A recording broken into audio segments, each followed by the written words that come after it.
তাই এই মৃত্যুর দায় থেকে ফ্যাসিবাদী হাসিনা কখনো মুক্তি পাবে না।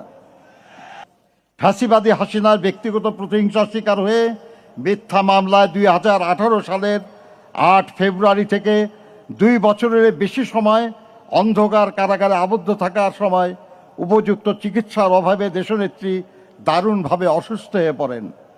সমগ্র দেশবাসী সাক্ষী।